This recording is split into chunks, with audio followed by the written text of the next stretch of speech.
Welcome to the Revenge Story Times channel. I never thought a simple phone call could completely change my life, but that's exactly what happened. It was a cool autumn afternoon in New York, and the leaves were falling gently to the ground. I was enjoying the quiet when I noticed my phone screen light up with an unknown number. At first, I thought about ignoring it. Who answers random calls these days? But something deep inside me told me to pick up. When I did, the voice on the other end froze me in my tracks. It had been years, but I knew immediately who it was. "Anna, it's Christina," she said, her tone strange, a mix of politeness and something else I couldn't quite figure out. "Christina," I replied, doing my best to keep my voice calm, though my heart was racing. "What's going on?" It had been years since I'd heard from Christina, my strange sister. She wasn't calling for a friendly chat. Her next words were a bombshell. "Grandma passed away." I couldn't believe it. Our grandmother, the one constant in our family, was gone. But as I listened to Christina, I realized there was more to her call. Her voice carried an air of smugness that made my skin crawl. "I just wanted to let you know," she added, with a tone that sounded almost mocking. "I'm sure you're busy with your modest life." The words hit me like a slap. I could almost picture her smirking as she said it, but I refused to let her see how much it hurt. "Thank you for letting me know," I replied coolly. "I'll make arrangements to come." It wasn't just her words that hurt, it was the flood of memories they brought back. Growing up, Christina was always the golden child. She had our father's favor, his attention, and a natural charm that made life seem so easy for her. I, on the other hand, was the one in her shadow, always trying to prove myself but never quite measuring up. Our relationship had been strained for years. The final blow came when she betrayed me in the worst possible way.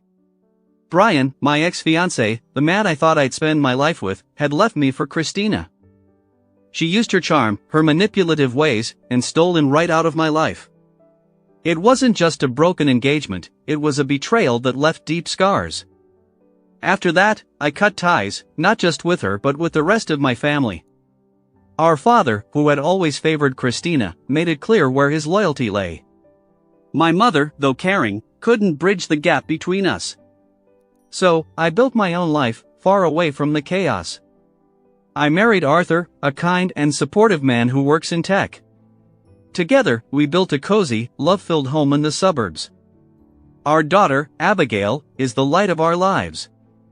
At 5 years old, she's already an artist in the making, sharing her drawings on her popular YouTube channel.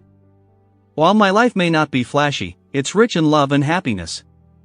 But hearing Christina's voice again reminded me of the pain I had worked so hard to leave behind. This phone call wasn't just news about our grandmother, it was the beginning of a storm I wasn't sure I was ready to face. The call from Christina stirred up a storm of emotions I thought I had left behind. The idea of returning to the family home for our grandmother's funeral made my stomach twist. It had been years since I'd been back, and the memories were a bittersweet mix. Grandma had always been the heart of our family, the one person who believed in me no matter what. Her passing felt like the end of something irreplaceable, and now, with Christina's call, it seemed like I was being pulled back into a world I'd worked hard to escape. Over the next few days, I tried to prepare myself for the trip. Packing my bags wasn't the hardest part, it was the emotional baggage I knew I'd be carrying. Seeing Christina again was something I wasn't looking forward to. Her call hadn't just been to inform me of Grandma's death, I couldn't shake the feeling that there was more to it. With Christina, there always was. The day of the funeral arrived, and soon I found myself standing in front of the old family home. It looked exactly as I remembered it, and yet something felt different. The house seemed to hold whispers of the past, of our childhood laughter, arguments, dreams, and disappointments. Stepping inside, I was hit by a wave of emotions. The air was thick with grief, nostalgia, and unspoken tension. The rooms were filled with familiar faces, some wore expressions of sorrow, others had a guarded look as if they had come not just to mourn but to observe, judge, or scheme. As I moved through the crowd, I saw her. Christina. She stood near a group of people, effortlessly commanding their attention. She hadn't changed, her charm was still magnetic, and her presence reminded me of the old family dynamics I had tried so hard to escape. I kept my distance at first, unsure of how to approach her, or if I even wanted to. But Christina had other plans. During the ceremony, while people were delivering heartfelt eulogies, she managed to catch me alone. "Anna," she said, smiling in that way she always did, polite but insincere. "It's been a while." I forced a smile. "Yes, it has. How have you been?" "Oh, she said, her voice coated in false sweetness. "Life has been interesting." I could feel the familiar undercurrent in her words, the subtle digs, an unspoken rivalry that had never truly disappeared. For a moment, we just stood there, exchanging pleasantries that felt anything but pleasant. It was clear to me then that this wasn't just about saying goodbye to our grandmother, it was about something deeper, about facing the unresolved past. Looking at her, I realized that this reunion wasn't just about mourning, it was about confronting everything I had avoided, the betrayals, the unspoken grievances, and the choices that had shaped who we both had become. Little did I know, this was only the beginning. I knew this encounter would bring revelations that could shake everything I thought I knew about my sister and our family. The days leading up to the funeral were tense, filled with emotions I had tried to bury. I kept busy with Arthur, Abigail, and our everyday life, but no matter how much I tried, I couldn't escape the thought of seeing Christina again. It wasn't just her. It was the whole family. I had distanced myself from memories of the past that were creeping in, and they weren't all happy ones. When the day of the funeral finally came, the atmosphere was thick with sadness and unresolved feelings. The family home, with its faded charm, was crowded with relatives and old friends. The house seemed alive, like it was silently watching over us, holding on to the echoes of our childhood, the laughter, the fights, and the secrets we'd hidden within its walls. As I entered the living room, I felt her presence before I saw her. Christina was there, as poised and confident as ever. Her polished appearance only reminded me of the rivalry that had always existed between us. It wasn't long before she made her way over to me, her smile softer this time but still edged with something I couldn't quite trust. "I've been meaning to catch up," she said, her voice friendly but with a hint of curiosity. "It's been a while since we talked." I forced a polite smile, trying to keep my emotions in check. "Yes, it has. How have you been?" "Oh, Christina said with a dismissive wave of her hand. "Busy but good. I'm sure you've heard from the family how things have been for me." I nodded, though I wasn't entirely sure what she was referring to. The last I had heard, Christina was living a glamorous life in Jacksonville, full of success and luxury. At least, that's how the stories went, but I knew better than to believe everything I heard. With Christina, there was always more beneath the surface. During the wake, she made sure everyone knew about her so-called perfect life. She talked endlessly about Jacksonville, her upscale lifestyle, and her achievements. It was clear she was trying to impress, to prove her life was better than mine. I watched her with a mix of irritation and curiosity. Behind her confident facade, I could sense the same lies and manipulations that had defined her for years. She even brought up Bryan Adams, my former fiancé, and now her ex-husband. Her casual mentions of him, her attempts to appear unaffected by their failed marriage, felt like she was reopening an old wound. Bryan had once been my everything. We had plans, dreams, and a future, until Christina, with her charm and cunning, took him away. The betrayal broke me, leaving scars that I thought had healed. Seeing her now, so nonchalant and proud, was a painful reminder of all I had lost. It wasn't just about Bryan, it was about all the hurt she had caused. This encounter wasn't just about the funeral, it was forcing me to confront a past I had tried so hard to leave behind. I decided it was time to confront Christina about the past. I had carried the weight of her betrayal for far too long, and I hoped that talking to her might bring me some closure. As the crowd at the funeral began to thin out, I spotted her standing near the living room window. Summoning my courage, I approached her. "Christina, can we talk?" I asked, doing my best to keep my voice calm. She turned to me, her expression unreadable at first, but her eyes narrowed slightly. Of course, what's on your mind? I took a deep breath, trying to steady my emotions. I need to understand, I began. Why did you have to take Brian from me? What made you think it was okay to destroy what we had? For a moment, Christina's cheerful mask dropped, replaced by a colder, more calculating look. Anna, it's not about taking anything, she replied, her tone sharp. Brian and I had our own connection. You just didn't see it. Her words stung, but I wasn't going to back down. You manipulated him, I said, my voice rising with emotion. You knew how much I loved him. You knew what he meant to me. She shrugged, her indifference infuriating. Brian made his own choices. You can't blame me for that. Life doesn't wait for anyone, Anna. You need to move on. Her dismissive attitude only made my anger grow. You never understood, did you? I said, my voice trembling. It wasn't just about Brian.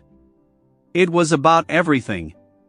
You always seemed to have everything handed to you, while I was left struggling to prove myself. Her expression hardened, and her voice turned icy. Don't blame me for your shortcomings, she shot back. We all have our battles. Maybe if you had been more assertive, things would have turned out differently. Her words felt like knives cutting into wounds I thought had healed. I wanted to lash out, to yell, but I forced myself to take a deep breath. This isn't just about Brian, I said quietly. It's about our family. It's about the way everything always seemed to work in your favor, while I was left behind. Before she could respond, a group of distant relatives approached, pulling us apart. The confrontation ended abruptly, leaving everything unresolved. I stepped away, my emotions swirling, and spent the rest of the evening in a daze. Faces blurred together as people offered their condolences, but my thoughts were stuck on Christina and the painful memories she had stirred up. The next day, as the funeral came to a close, I felt a mix of relief and unease. The family dynamics were as complicated as ever, and I couldn't shake the feeling that there was more beneath the surface. Christina's perfect life was starting to show cracks, and I was determined to uncover the truth. I left the funeral with a heavy heart but a newfound resolve. The confrontation had opened old wounds, but it had also set the stage for deeper revelations. I knew the road ahead wouldn't be easy, but I was ready to face it. The days that followed were quiet yet unsettling as I prepared myself for what was to come. I kept replaying my confrontation with Christina in my mind, trying to make sense of it all. No matter how hard I tried, I couldn't shake the feeling that our family's issues were still deeply rooted and unresolved. My mother's apology, though kind, didn't fix the years of distance and pain. It felt more like a bandage on a wound that needed more than just words to heal. During this chaotic time, Arthur and Abigail became my safe haven. Arthur, with his calm and steady presence, never pressured me to talk about what was troubling me. Instead, he simply stayed by my side, offering quiet support. Abigail, with her youthful energy and curiosity, was my light in the darkness. She poured her heart into her YouTube channel, sharing her artwork with the world. Her joy and excitement were contagious and gave me something positive to focus on. But the calm didn't last long. Christina, ever dramatic, took to social media in an attempt to belittle me. Her posts were filled with sarcasm, painting herself as wildly successful while making veiled jabs about my ordinary life. It was frustrating to see her try to make herself look better at my expense, and it hurt to know she was doing this so publicly. That's when Abigail's YouTube channel became an unexpected tool in this battle. One evening, after seeing a particularly cruel post from Christina, I had an idea. Abigail and I decided to make a video, not to directly confront Christina, but to show the happiness and love in our lives. We created a heartfelt video featuring Abigail's art and moments from our family life. While it seemed innocent on the surface, we included subtle references to Christina's lies. It was our way of standing up for ourselves without stooping to her level. The video took off quickly. Viewers flooded the comments, praising Abigail's talent and the warmth of our family. It didn't take long for people to connect the dots, and the tide began to turn. Christina's carefully crafted image started to crack. People began pointing out the inconsistencies in her stories, and her social media posts were filled with criticism. The truth about her manipulations was finally coming to light. As the video went viral, Christina's reputation began to fall apart. The backlash on social media was harsh, and people started questioning the persona she had spent years building. Meanwhile, Brian, her ex-husband, was also struggling. The public attention surrounding their failed marriage and his involvement in this drama affected his professional life. He made a critical mistake at work, which led to him losing his job as a software engineer. The pressure of his personal and professional failures pushed him into a downward spiral. For Christina, the strain became too much to handle. Her perfect facade was crumbling, and with it, her sense of control. The fallout from this battle was far from over, and it was clear that the choices we made now would shape the future for everyone involved. Christina filed for divorce, cutting her final ties with Brian. Their son, Gabriel, became an innocent victim of their turmoil. With Christina's unstable situation, Gabriel was placed in a care facility, a far cry from the privileged life Christina had once proudly shown off. The cracks in the family's dynamics grew wider, forcing everyone to face the consequences of past actions. Amidst the upheaval, my mother approached me. She had always been more sympathetic toward Christina, but now she stood before me with tears in her eyes and an apology on her lips. "I'm sorry, Anna," she said, her voice trembling. "For everything. We should have treated you better. I see now how much pain we caused." Her words, though genuine, didn't erase the years of hurt. Still, I appreciated her honesty. It was a step forward, but healing would take time. I decided to keep our relationship polite but distant, focusing instead on what truly mattered, my own family's happiness and peace. With all the drama swirling around us, Arthur and I decided we needed a break. We planned a trip to an amusement park for Abigail, a day to escape the chaos and reconnect as a family. It turned out to be exactly what we needed. Abigail's laughter filled the air as she raced from ride to ride, her joy infectious. Arthur and I held hands, enjoying the simple moments that reminded us why our little family was so strong. The outing gave us a chance to step away from the shadows of the past and focus on the present. Watching Abigail's excitement and feeling the warmth of Arthur's presence, I realized how far we'd come. This was our life, a life built on love, trust, and support. It wasn't perfect, but it was ours, and that was enough. As the weeks passed after our trip, a sense of calm began to settle over us. The chaos that had once shaken my world was fading, and I could feel a new balance taking hold. Christina's downfall was harsh but inevitable. Her constant need to prove herself, her envy, and her manipulative actions had finally caught up with her. The divorce, the loss of her son's care, and her crumbling reputation were painful consequences of the choices she had made. Brian, too, was facing his own struggles. His dismissal from his job left him adrift, struggling to rebuild his life. But for me, these events felt distant, like echoes from a life I no longer lived. My focus had shifted entirely to my family and the contentment we had found together. Through everything, I learned a powerful lesson: the past may shape us, but it doesn't define us. With Christina's influence fading and my family thriving, I felt a renewed sense of hope. Our journey was far from over, but for the first time in a long while, I could look forward to the future with peace in my heart.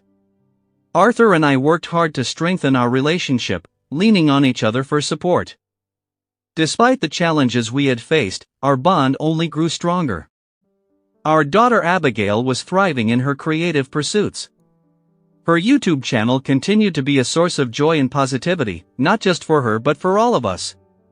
Watching her grow, smile, and share her talent with the world reminded me every day of what truly mattered: family, love, and happiness.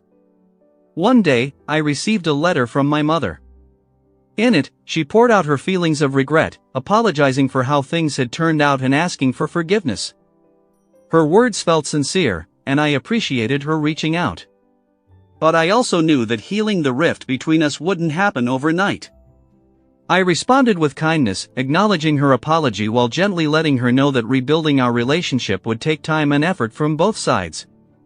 The experiences we had gone through had changed our family forever. My parents' favoritism toward Christina and the fallout from those decisions had taught me valuable lessons about strength, forgiveness, and resilience.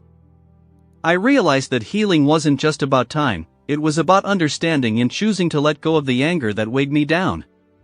In those quiet moments of reflection, I found clarity. The pain of the past had brought Arthur, Abigail, and me closer together. Our little family had grown stronger, and our appreciation for each other had deepened. Whether it was sharing a laugh during dinner or enjoying a quiet evening together, the small, simple moments became our foundation for happiness. As summer gave way to the crisp days of fall, I felt inspired to create something meaningful. I began planning a community project that would help families work through conflicts and build healthier relationships. Drawing from my own experiences, I wanted to offer support and guidance to others who might be facing similar struggles. This initiative became my way of turning the pain of the past into something positive. Looking back, I could see how far we had come. The tense moments at Grandma's funeral, the shocking revelations, and even the battles on social media had all been part of a journey that shaped who I was. Christina's story served as a cautionary tale, but it also highlighted my own strength and determination to move forward with love and purpose. As I closed that chapter of my life, I felt a deep sense of peace. The road had been hard, but it had also been eye-opening. The future, once clouded by uncertainty, now felt full of hope and promise. With Arthur by my side, Abigail's laughter lighting up our days, and my community project taking shape, I knew we were building something beautiful. No matter what challenges lay ahead, I was confident in one thing: the strength and unity of our family would see us through anything. The love we shared was our greatest gift, and it would guide us as we embraced the future together. Thank you for listening until the end. See you in the next episode of Revenge Story Times. Take care of yourself and your loved ones. Goodbye.